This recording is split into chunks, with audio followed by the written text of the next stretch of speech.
परिचय। बच्चों, आज हम पुष्पी पादपों की शारीरिकी के बारे में जानेंगे। सर, पुष्पी पादप क्या होते हैं? बच्चों, ये बीज उत्पन्न करने वाले पौधे होते हैं, जैसे कि जिम्नोस्पर्म आदि। हमें पुष्पी पादप कहाँ मिल सकते हैं सर? पृथ्वी पर पादपों का ये सबसे प्रचुर और व्यापक समूह है। पुष्पी पादप अनेक आवासों में रेगिस्तान से लेकर ध्रुवीय क्षेत्रों तक पाए जाते हैं और इनमें पेड़, झाड़ी और शाख शामिल हैं। कोई मुझे पुष्पी पादप का उदाहरण दे सकता है? सर, लिली, ट्यूलिप, क्रॉक्स इत्यादि इसके उदाहरण हैं। शाबाश रमेश, तुमने एकदम सही बताया। इस पाठ में आप पुष्पी पादप की शारीरिकी के बारे में जानेंगे। उद्देश्य। इस पाठ के अंत में आप निम्न करने में सक्षम हो जाएंगे: मेरिस्टेमी और स्थायी ऊतक का वर्णन करना, ऊतक तंत्र की व्याख्या करना, द्विबीजपत्री और एक बीजपत्री पौधों की शारीरिकी की व्याख्या करना, द्वितीयक वृद्धि की चर्चा करना।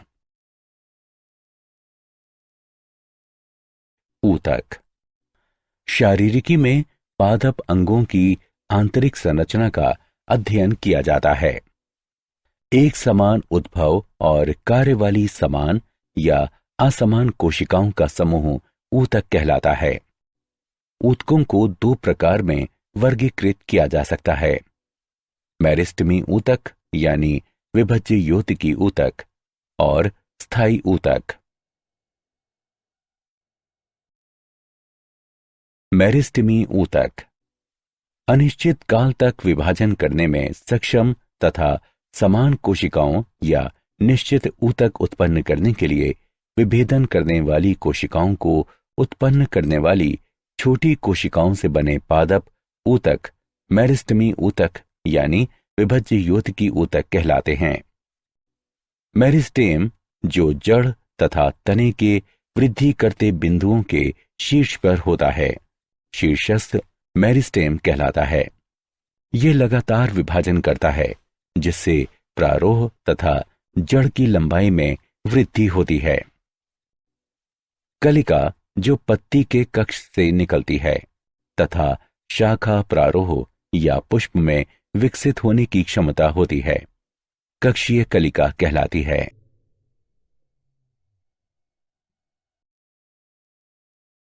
मेरिस्टेमी ऊतक। अंतर्वेशी मेरिस्टम। यह शीर्षस्थ मेरिस्टेम से अलग उपस्थित होता है। यह पर्व के आधार पर उपस्थित होता है। उदाहरण के लिए घास और गेहूं में या पत्ती के आधार पर। प्राथमिक मेरिस्टेम। मेरिस्टेमी कोशिकाएं जो प्रोमेरिस्टेम से उत्पन्न होती हैं, प्राथमिक मेरिस्टेम हैं।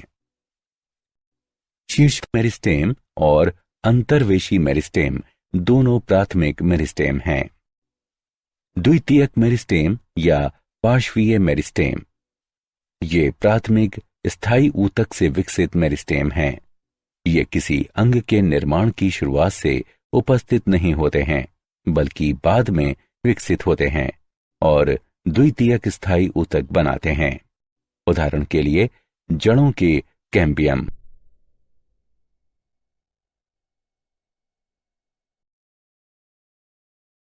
स्थायी ऊतक। स्थायी ऊतक का निर्माण मेरिस्टेमी ऊतक में विभाजन या विभेदन के कारण होता है। स्थायी ऊतक की कोशिकाएं जीवित या मृत, पतली भित्ति या मोटी भित्ति वाली हो सकती हैं। स्थायी ऊतक दो प्रकार के होते हैं: सरल ऊतक और जटिल ऊतक।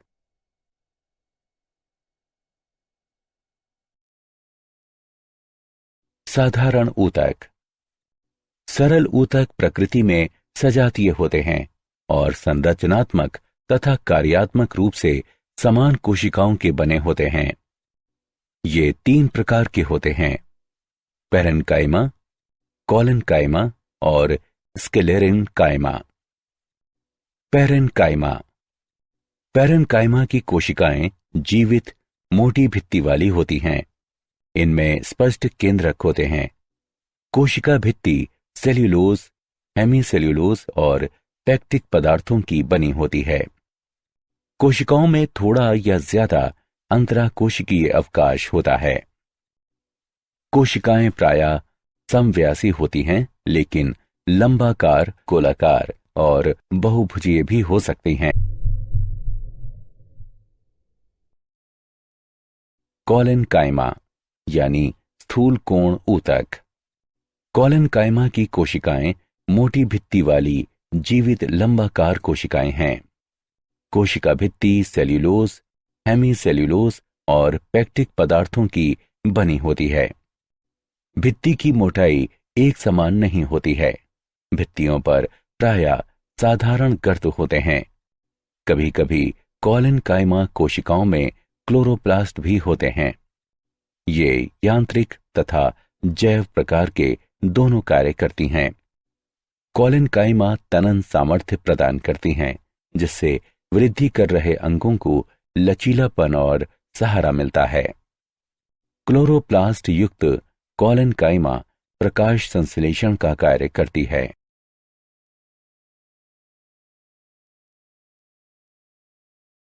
स्क्लेरेन्काइमा यानी दृढ़ ऊतक।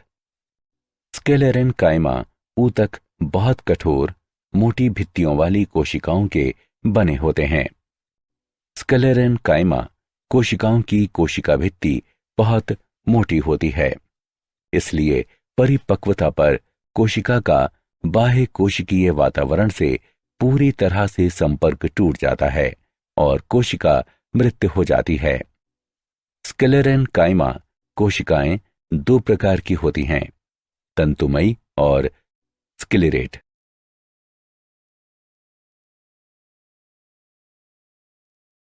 स्क्लेरेन्काइमा के प्रकार। तंतुमयी कोशिकाएं लंबी, संकीर्ण होती हैं तथा दोनों सिरों पर नुकीली एवं लिग्नीभूत मोटी भित्ति होती है। कोशिका भित्ति में साधारण या परिवेशित गर्त होते हैं। स्क्लेरेट कोशिकाएं आकार में अनियमित होती हैं। कोशिका भित्ति मोटी, कठोर और लिग्नीभूत होती हैं, जो गुहिका को बहुत छोटा कर देती है। साधारण गर्त मोटी कोशिका भित्ति में पाए जाते हैं और आसान कोशिकाओं को जोड़ते हैं।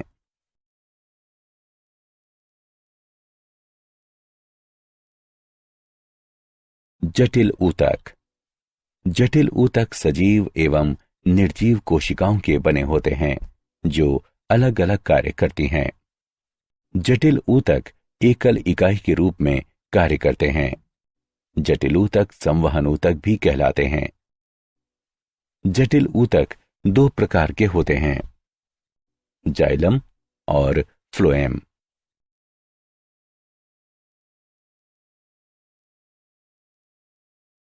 जाइलम। जाइलम एक संवहन ऊतक है, जो जड़ों से जल तथा पोषक पदार्थों को प्रारोह एवं पत्तियों तक पहुंचाते हैं। जाइलम एक चालन ऊतक है और 4 विभिन्न प्रकार के तत्वों का बना होता है। वाहिनिकाएं, वाहिकाएं, जाइलम तंतु और जाइलम पैरेन्काइमा।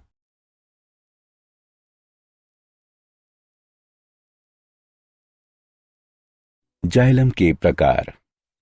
वाहिनिकाएं। एकल वाहिनी की अत्यधिक लंबी या नलिकाकार कोशिका है, जिसमें कठोर, मोटी और लिग्नीभूत भित्ति और एक बड़ी गुहा होती है। वाहिनिकाएं जड़ों से जल, हार्मोन एवं विलय का परिवहन तने, पत्तियों और पुष्पी भागों तक करते हैं। ये पादप काय को यांत्रिक सहारा प्रदान करते हैं। वाहिकाएं। वाहिका एक लंबी बेलनाकार नलिकाकार संरचना है, जिसमें लिग्नीभूत भित्ति और एक बड़ी केंद्र गुहिका होती है। कोशिकाएं मृत एवं जीव द्रव्य रहित होती हैं। छिद्रण प्लेटों की उपस्थिति के कारण ये वाहिनिकाएं की तुलना में जल और खनिज पदार्थों का परिवहन अधिक दक्षता से करती हैं। ये पादपकाय को यांत्रिक सहारा भी प्रदान करती हैं।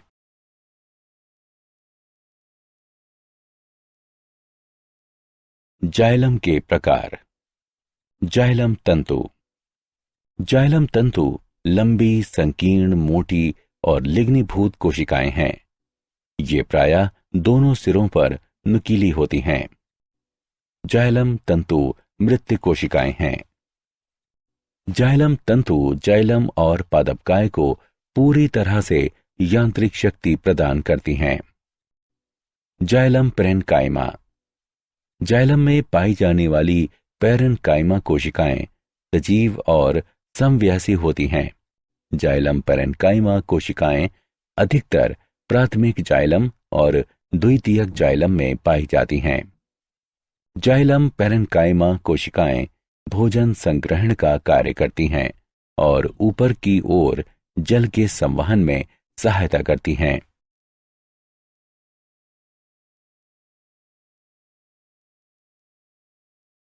प्राथमिक जाइलम। जड़ और प्रारोह शीर्ष के प्रोकैम्बियम से प्राथमिक वृद्धि के दौरान निर्मित जाइलम प्राथमिक जाइलम कहलाता है। सबसे पहले बनने वाले प्राथमिक जाइलम को प्रोटोजाइलम यानी आदि दारू कहते हैं और ये विकृत हो जाता है क्योंकि आसपास के ऊतक लंबे हो जाते हैं। जाइलम जो अंत में निर्मित होता है मेटाजाइलम कहलाता है।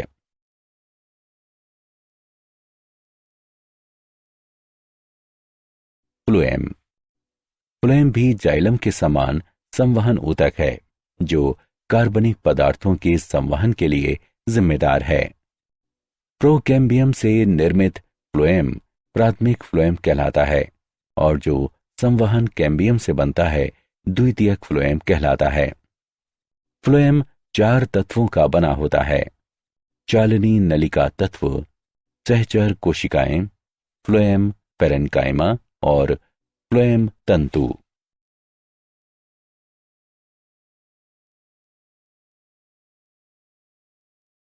फ्लोएम के प्रकार। चालनी नलिका तत्व। चालनी नलिकाएं नलिका जैसी संरचनाएं हैं जो लंबाकार कोशिकाओं की बनी होती हैं। लंबवत श्रेणियों में व्यवस्थित और सहचर कोशिकाओं से जुड़ी होती हैं। इनकी भित्ति पतली और सेल्यूलोज की बनी होती है। परिपक्व चालनी नलिका में केंद्रक अनुपस्थित होता है, लेकिन परिधीय साइटोप्लाज्म तथा बड़ी राजधानी उपस्थित होती है। चालनी नलिका का मुख्य कार्य पत्तियों से तैयार खाद्य पदार्थों का नीचे की ओर संचयन अंगों तक और उसके बाद ऊपर की ओर विकसित होते क्षेत्रों तक परिवहन है।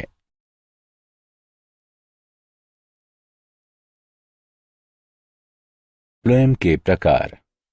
सहचर कोशिकाएं।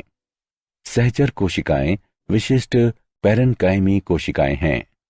सघन साइटोप्लाज्म और सुस्पष्ट केंद्रक इनकी विशेषता है और ये एंजियोस्पर्म के फ्लोएम में निकटवर्ती चालनी नलिका तत्व के साथ सटी रहती हैं।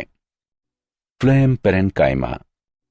फ्लोएम पैरेन्काइमा कोशिकाएं सजीव पैरेन्काइमी कोशिकाएं हैं जो आकार में बेलनाकार, उपगोलाकार या बहुफलकीय हो सकती हैं। कोशिकाओं में सघन साइटोप्लाज्म और केंद्रक होता है तथा कोशिका भित्ति सेल्यूलोज की बनी होती है। फ्लोएम तंतु। फ्लोएम तंतु अत्यधिक लंबे, अशाखित तथा नुकीले होते हैं। इनके सिरे सुई की तरह होते हैं। इनकी कोशिका भित्ति सरल परिवेशित गर्त के साथ काफी मोटी होती है। परिपक्व होने पर ये तंतु अपना जीव द्रव्य नष्ट करके मृत हो जाते हैं।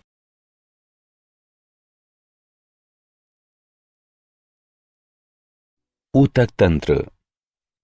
ऊतक तंत्र की निम्नलिखित 3 श्रेणियों को स्पष्ट रूप से पहचाना जा सकता है: बाह्य त्वचीय ऊतक तंत्र, भरण या मौलिक ऊतक तंत्र, संवहनी ऊतक तंत्र।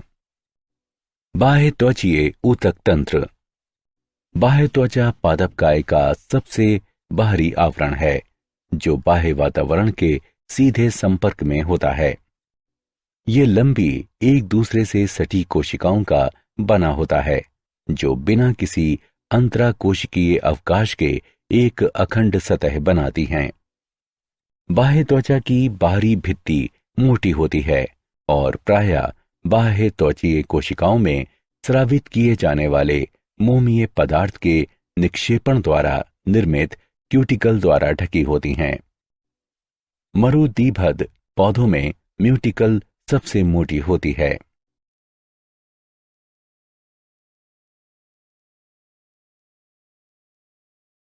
बाह्य त्वचीय ऊतक तंत्र। रंध्र बहुत छोटे छिद्र होते हैं जो पौधे के हरे वायवीय भागों, विशेष रूप से पत्तियों की बाह्य त्वचा में पाए जाते हैं।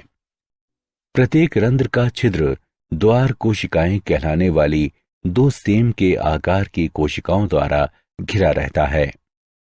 द्वार कोशिकाएं सजीव होती हैं और इनमें क्लोरोप्लास्ट होता है। भीतरी भित्ति बाह्य भित्ति से अधिक मोटी होती है। द्वार कोशिकाएं रंध्र छिद्रों के खुलने और बंद होने के क्रम को नियमित करती हैं। अधिकतर पौधों की बाह्य त्वचा में त्वचा रोम या रोम कहलाने वाली अतिवृद्धियां होती हैं जो अपने आकार, संरचना और कार्य में स्पष्ट रूप से भिन्न होती हैं।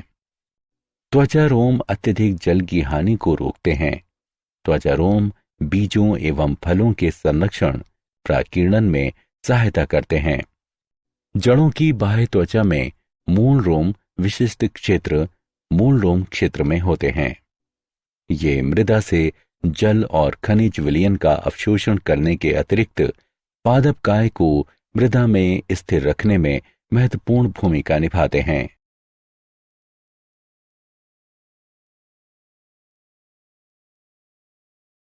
भरण ऊतक तंत्र। भरण ऊतक तंत्र पादपकाय का मुख्य आकार बनाते हैं। इसमें बाह्य त्वचा और संवहन बंडल को छोड़कर सभी ऊतक शामिल हैं। इस ऊतक तंत्र का प्राथमिक कार्य खाद्य पदार्थों का संग्रहण और निर्माण है। एक बीजपत्री तने में भरण ऊतक वलकुट, परिरंभ और पित्त में विभेदित नहीं होता है। द्विबीजपत्री तने, द्विबीजपत्री जड़ों और एक बीजपत्री जड़ों में भरण ऊतक वलकुट, परिरंभ और मज्जा या पित्त का बना होता है।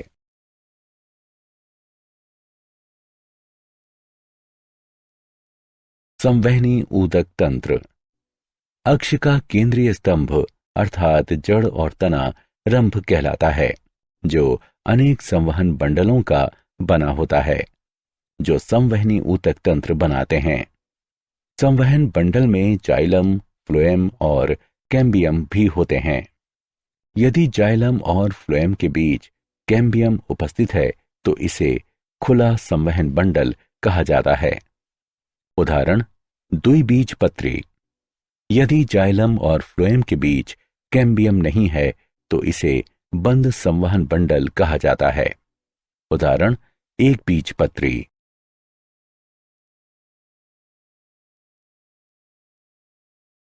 संवहनी ऊतक तंत्र।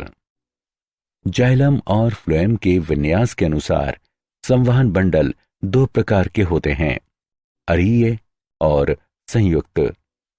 जब जाइलम और फ्लोएम एकांतर तरीके से भिन्न त्रिज्या पर व्यवस्थित होते हैं तब ऐसे संवहन बंडलों को अरीय कहते हैं।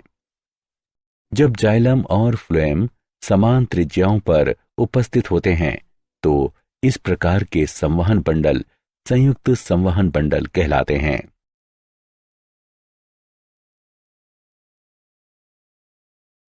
द्विबीजपत्री तथा एक बीजपत्री पौधों की शारीरिकी। द्विबीजपत्री मूल, बाह्य त्वचा, ये सबसे बाहरी परत है। वलकुट, इसमें पतली भित्ति वाली पैरेनकाइमी कोशिकाओं के कई परतें होती हैं। इनके बीच में अत्यधिक अंतराकोशिकीय स्थान होता है। अंतस्त्वचा, वल्कुट की सबसे भीतरी परत अंतस्त्वचा है, जो पूरी तरह से रंध्र द्वारा घिरी होती है। अंतस्त्वचा की कोशिकाओं में कैसपेरी पट्टियां कहलाने वाला विशिष्ट स्थूलन होता है। परिरंभ, ये मोटी भित्ति वाली पैरेन्काइमी कोशिकाओं की बनी होती है। संवहन बंडल, ये सदैव एक घेरे में व्यवस्थित और अरिये होते हैं, अर्थात जाइलम और फ्लोएम भिन्न त्रिज्याओं पर स्थित होते हैं। प्रोटोजाइलम सदैव केंद्र से दूर और मेटाजाइलम केंद्र की ओर स्थित होते हैं। जाइलम की इस दशा को बाह्य आदिदारुक कहते हैं। कंजंक्टिव ऊतक, जाइलम और फ्लोएम बंडलों के बीच स्थित पैरेन्काइमा कंजंक्टिव ऊतक बनाती है।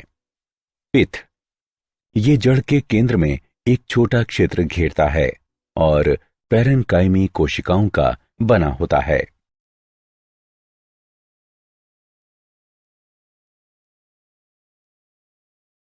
एक बीजपत्री मूल, बाह्य त्वचा, ये मूल की सबसे बाहरी परत है जिस पर अनेक रोम होते हैं। वल्कुट, बाह्य त्वचा के नीचे बहुस्तरीय पैरेन्काइमी ऊतक उपस्थित होता है जिसमें अंतराकोशिकीय स्थान होता है और ये वल्कुट है। अंतस्त्वचा, वल्कुट की सबसे भीतरी परत अंतस्त्वचा है। अंतस्त्वचीय कोशिकाएं पीपाकार होती हैं जिनमें कैसपरी पट्टियां बिल्कुल नहीं होती और भित्ति मोटी होती है। परिरंभ, यह एक पंक्ति में व्यवस्थित होता है और पैरेन्काइमा का बना होता है। संवहन बंडल, संवहन बंडल बहु आदिदारुक, अरिये और बाह्य आदिदारुक होते हैं। फ्लोएम पैरेन्काइमा अनुपस्थित होती है। कंजंक्टिव ऊतक, जाइलम और फ्लोएम के बीच स्थित पैरेन्काइमी कोशिकाओं का बना होता है। पित्त, ये बड़ी होती है तथा दूर दूर स्थित पैरेन्काइमी कोशिकाओं की बनी होती है जिसमें प्रचुर मात्रा में स्टार्च कण होते हैं। द्विबीजपत्री तना, अनुप्रस्थ काट में निम्नलिखित संरचनाएं होती हैं। बाह्य त्वचा, बाह्य त्वचा तने की सबसे बाहरी परत है। ये कोशिकाओं की एकल परत की बनी होती है और क्लोरोप्लास्ट की कमी होती है। बाह्य त्वचा पर बहुकोशिकीय रोम और रंध्र पाए जाते हैं। वल्कुट, इसे 3 क्षेत्रों में विभाजित किया जा सकता है। अधस्त्वचा, ये बाह्य त्वचा के ठीक नीचे स्थित होती है। सामान्य वल्कुट, ये अधस्त्वचा के भीतर स्थित होता है और मोटी भित्ति वाली पैरेन्काइमी कोशिकाओं की कुछ परतों का बना होता है। वल्कुट का मुख्य कार्य भोजन का संग्रहण है। अंतस्त्वचा, ये वल्कुट की सबसे भीतरी परत है। परिरंभ, परिरंभ पैरेन्काइमी और स्क्लेरेन्काइमी दोनों कोशिकाओं की बनी एक विषम परत है। ये अंतस्त्वचा और संवहन बंडलों के बीच स्थित होती है। संवहन बंडल, ये अंतस्त्वचा के भीतर एक घेरे में व्यवस्थित होते हैं। मज्जा किरणें, कुछ परतें या 2 संवहन बंडलों के बीच स्थित बड़ी बहुभुजीय कोशिकाएं मज्जा किरणें होती हैं। पित्त, ये कोशिकाएं खाद्य पदार्थों तथा जल का संचय करती हैं।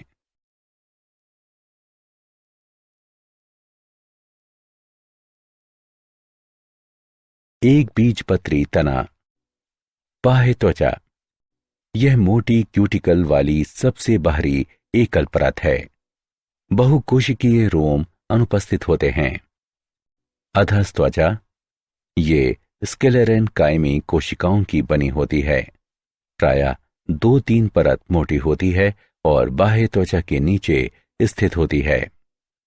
भरण ऊतक, अधस्त्वचा के नीचे पैरेन्काइमी कोशिकाओं का संपूर्ण द्रव्यमान भरण ऊतक बनाता है। भरण ऊतक में संवहन बंडल बिखरे रहते हैं। संवहन बंडल। प्रत्येक संवहन बंडल पैरेन्काइमी होता है और बंडल आच्छद कहलाने वाले स्क्लेरेन्काइमी कोशिकाओं के आच्छद से घिरा होता है। ये आच्छद संवहन बंडलों के ऊपरी और निचले भागों पर अत्यधिक विकसित होती है। संवहन बंडल संयुक्त बाह्य फ्लोएमी, मध्यादिदारुक और बंद होते हैं। पित्त और रंभ। एक बीजपत्री में एटेक्टोस्टील पाई जाती है। ये अत्यधिक विकसित रंभ है। एक बीजपत्री तनों में एक समान पित्त उपस्थित होती है।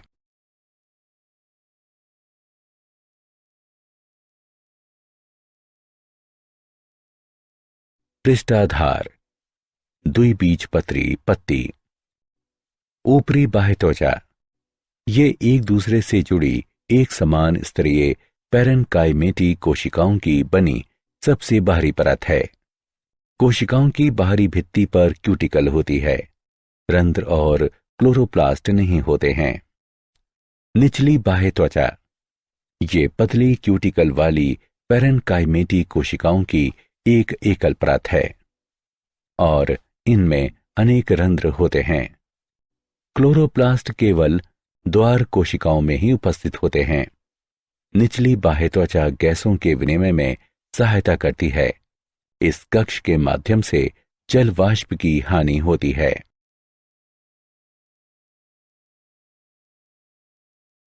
पृष्ठाधार पत्ती यानी द्विबीजपत्री। पर्ण मध्योतक। ऊपरी और निचली बाह्य त्वचा के बीच स्थित ऊतक पर्ण मध्योतक कहलाते हैं। ये दो क्षेत्रों में विभाजित हैं। खंभ ऊतक। कोशिकाएं लंबी होती हैं और ऊपरी बाह्य त्वचा के साथ 90 अंश का कोण बनाती हैं। इनमें क्लोरोप्लास्ट भी होता है। कोशिकाओं में अंतराकोशिकीय अवकाश नहीं होता है और वे प्रकाश संश्लेषण में भाग लेती हैं। Spongy parenchyma. ये खंभ ऊतक के नीचे पाई जाती हैं। स्पंजी पैरेन्काइमा की कोशिकाएं लगभग गोलाकार या अंडाकार होती हैं तथा अनियमित क्रम में व्यवस्थित होती हैं। कोशिकाओं में क्लोरोप्लास्ट और अंतराकोशिकीय अवकाश भी होता है। अंतराकोशिकीय अवकाश गैसों के विसरण में सहायता करता है। संवहन बंडल। संवहन बंडल बाह्य फ्लोएमी और बंद होते हैं। ये स्पंजी पैरेन्काइमा में बिखरे रहते हैं। मध्य शिरा के संवहन बंडल सबसे बड़े होते हैं। प्रत्येक संवहन बंडल के चारों ओर पैरेन्काइमी कोशिकाओं को एक आच्छद उपस्थित होता है जो बंडल आच्छद कहलाता है। समद्विपार्श्व एक बीजपत्री पत्ती। बाह्य त्वचा। ऊपरी और निचली बाह्य त्वचा पैरेन्काइमी कोशिकाओं की बनी होती है। बाह्य त्वचा की कोशिकाओं में क्लोरोप्लास्ट नहीं होता है। ऊपरी और निचली बाह्य त्वचा दोनों पर रंध्र उपस्थित होते हैं। द्वार कोशिकाएं बाह्य त्वचीय कोशिकाएं हैं जिनमें क्लोरोप्लास्ट होता है। ऊपरी बाह्य त्वचा में कुछ बड़ी कोशिकाएं समूहों में पाई जाती हैं जो आवर्त कोशिकाएं कहलाती हैं। पर्ण मध्योतक। पर्ण मध्योतक खंभ और स्पंजी पैरेन्काइमा में विभेदित नहीं होता है। ये कोशिकाएं लगभग गोलाकार होती हैं और छोटे अंतराकोशिकीय अवकाश को घेरती हैं तथा अनियमित ढंग से व्यवस्थित होती हैं। इन कोशिकाओं में क्लोरोप्लास्ट होता है। संवहन बंडल। कुछ संवहन बंडल छोटे और कुछ बड़े होते हैं। प्रत्येक संवहन बंडल के चारों ओर पैरेन्काइमी कोशिकाओं की आच्छद उपस्थित होती है। संवहन बंडल संयुक्त बाह्य फ्लोएमी और बंद होते हैं।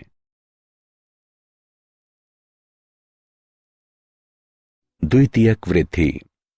सक्रियता या पार्श्वीय मेरिस्टेम से द्वितीय ऊतक के निर्माण द्वारा पौधे के अक्ष की परिधि में होने वाली वृद्धि द्वितीयक वृद्धि है। द्वितीयक ऊतक दो प्रकार के होते हैं, संवहन कैम्बियम और कार्क कैम्बियम।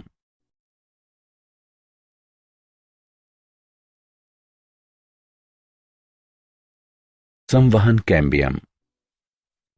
संवहन कैम्बियम एक पार्श्वीय मेरिस्टेम है जो द्वितीयक ऊतक बनाता है और जाइलम एवं फ्लोएम के बीच स्थित होता है। कैम्बियमी छल्ले का बनना। द्विबीजपत्री तने में संवहन बंडल संयुक्त बहिफ्लोएमी और खुले होते हैं और एक छल्ले में व्यवस्थित होते हैं। संवहन बंडलों में जाइलम और फ्लोएम के बीच उपस्थित कैम्बियम पूलीय या अंतःपूलीय कैम्बियम कहलाता है।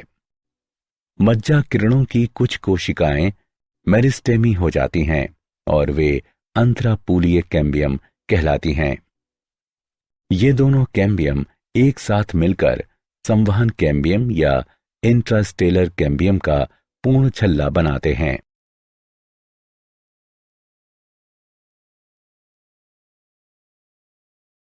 कैम्बियम छल्ले की क्रिया। संवहन कैम्बियम का छल्ला बाहरी और भीतरी दोनों तरफ की कोशिकाओं को काटता है। बाहरी कटी कोशिकाएं द्वितीयक फ्लोएम हैं और भीतरी कटी कोशिकाएं द्वितीयक जाइलम हैं।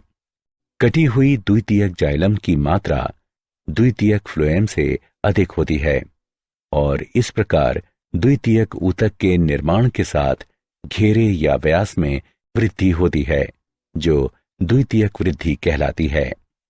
कैम्बियम कोशिकाएं आयताकार, पतली भित्ति वाली, जीव द्रव्य से पूर्ण और मेरिस्टेमी क्रियाशीलता वाली होती हैं। द्वितीयक ऊतक में वृद्धि के साथ साथ प्राथमिक जाइलम और प्राथमिक फ्लोएम दब जाते हैं। कुछ स्थानों पर कैम्बियम द्वितीयक जाइलम और द्वितीयक फ्लोएम नहीं बनाता है, बल्कि जाइलम और फ्लोएम के बजाय पैरेन्काइमी कोशिकाओं को बनाता है। इस प्रकार ये कोशिकाएं द्वितीयक जाइलम से द्वितीयक फ्लोएम तक अखंड पट्टियां बनाती हैं और द्वितीयक मज्जा किरणें कहलाती हैं।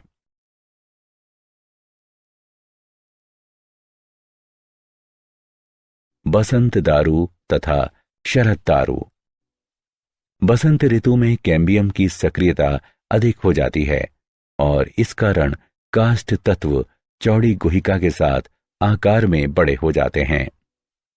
इसके अतिरिक्त मात्रा अधिक होती है और बसंत के मौसम में निर्मित द्वितीयक जाइलम या काष्ठ बसंत दारू कहलाती है। शरद ऋतु में कैम्बियम की सक्रियता कम हो जाती है और काष्ठ तत्व संकरी गुहिका के साथ आकार में छोटे हो जाते हैं। इसके अतिरिक्त ये मात्रा में कम हो जाता है और शरद ऋतु में निर्मित काष्ठ को शरद अथवा पश्च दारू कहते हैं। बसंत दारू और शरद दारू वार्षिक वलय बनाते हैं।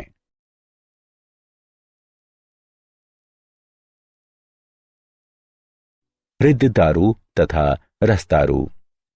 काष्ठीय पेड़ों में तने के केंद्रीय भाग का रंग गहरा होता है। ये भाग रेजिन, टेनिन, गोंद के निक्षेपण और टाइलोसिस के निर्माण के कारण कठोर और सख्त हो जाता है। ये केंद्रीय कठोर, सख्त और गहरा भाग हृद दारू बनाता है।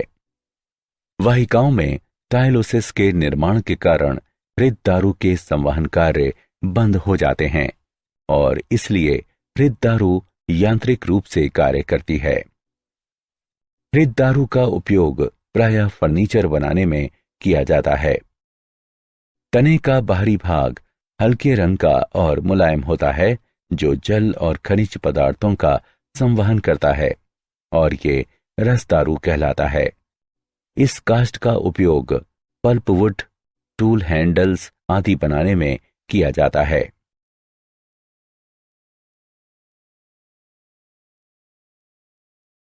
Cork cambium. कुछ काष्ठीय पौधों में रंभ के बाहरी भाग में नए ऊतकों के निर्माण द्वारा उनके अक्ष की परिधि में भी वृद्धि होती है। ये नए ऊतक परिचर्म कहलाते हैं। परिचर्म 3 ऊतकों की बनी होती है। कागजन, ये मेरिस्टेमी कोशिकाओं की एकल परत का बना होता है। ये द्वितीयक पार्श्वीय मेरिस्टेम भी कहलाता है, जो अधस त्वचा या बाह्य वल्कुट की स्थायी सजीव कोशिकाओं से उत्पन्न हो सकता है। कोशिकाएं आयताकार और अरीय ढंग से चपटी दिखती हैं। काग, ये कोशिकाएं बाहर की ओर की कागजन कोशिकाओं के स्पर्श रेखीय और परिणतिक विभाजन के परिणाम स्वरूप बनती हैं। ये कोशिकाएं एक दूसरे से सटी रहती हैं और प्रारंभ में इनमें पतली सेल्यूलोज की भित्तियां होती हैं। जब वे परिपक्व हो जाती हैं तो धीरे धीरे सजीव पदार्थ नष्ट हो जाते हैं और कोशिकाएं अरीय, ऊर्ध्वाधर या स्पर्श रेखीय रूप से लंबी हो जाती हैं। सुबेरेन कहलाने वाले वसीय पदार्थ के विकसित होने के कारण कोशिका भित्ति मोटी हो जाती है। सुबेरेन जल के लिए अभेद्य है। काग अस्तर, पतली भित्ति वाली कोशिकाओं की परतें कागजन के अंदर की ओर बढ़कर काग अस्तर बनाती हैं। इस परत की कोशिकाएं सजीव होती हैं और इनमें सेल्यूलोज कोशिका भित्ति होती है। ये द्वितीयक वल्कुट भी कहलाता है। कुछ प्रजातियों की इन कोशिकाओं में क्लोरोप्लास्ट और स्टार्च भी हो सकता है।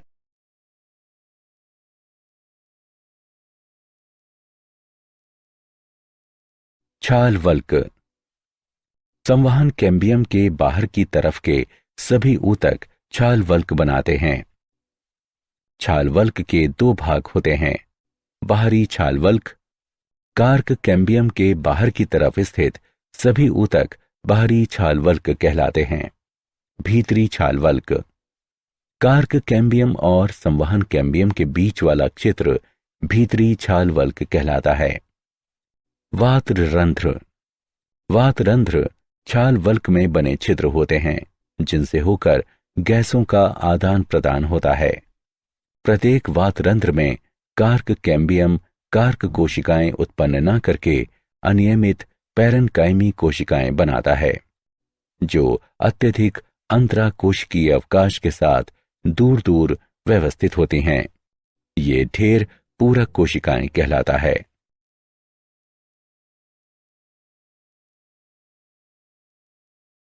जड़ों में द्वितीयक वृद्धि, पौधों के वृद्धि करते वायवीय भागों को शक्ति प्रदान करने और जल एवं खनिज पदार्थों की जरूरतों को पूरा करने के लिए जड़ों में द्वितीयक वृद्धि महत्वपूर्ण है।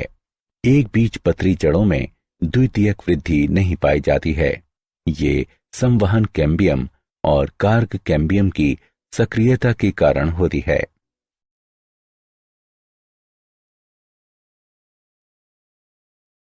क्या आप जानते हैं, एडल्ट स्टेम सेल डिस्कवरी के लिए नोबेल पुरस्कार। इस वर्ष चिकित्सा के लिए ब्रिटेन और जापान के वैज्ञानिकों को उनकी खोज कि वयस्क कोशिकाओं को पुनः भ्रूण जैसी स्टेम कोशिकाओं के रूपांतरित किया जा सकता है, इसके लिए नोबेल पुरस्कार प्रदान किया गया।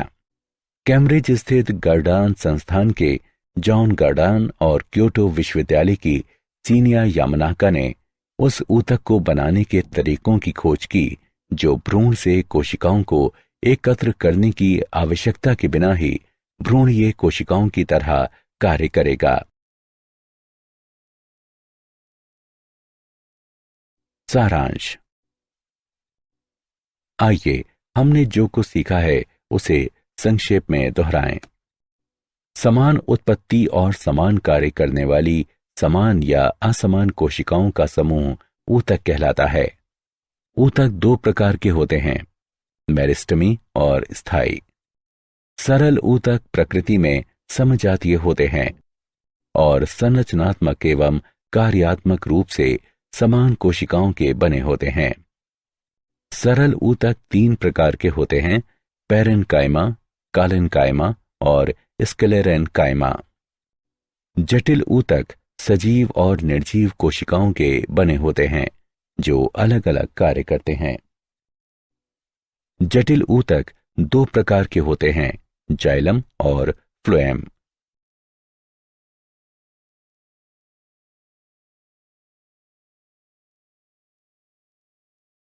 ऊतक तंत्र की तीन श्रेणियां हैं, जो बाह्य त्वचीय, भरण और संवहन ऊतक तंत्र हैं।